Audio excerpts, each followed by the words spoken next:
Hey there, fellow DIY enthusiasts. If you're staring at your washing machine flashing that frustrating 1E error code, you're not alone.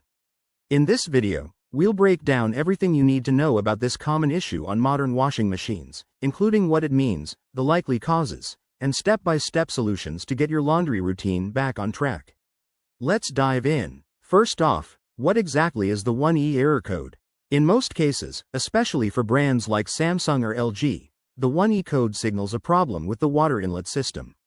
It typically means your machine isn't getting enough water or there's a blockage preventing proper flow. This could be due to low water pressure in your home, a kinked hose, or even a faulty inlet valve. Understanding this is key because it helps you troubleshoot without guessing.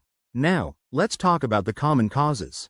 One major culprit is a clogged inlet filter, which can get filled with debris over time.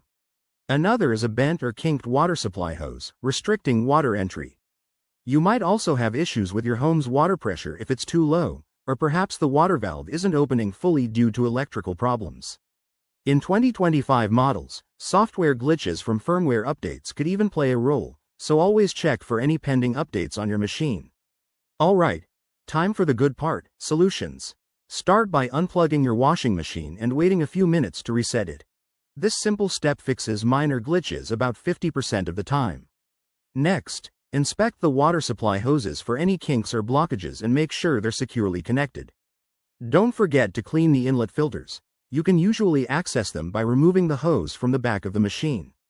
If that doesn't work, check your home's water pressure. If it's below 20 psi, you might need to contact your utility provider.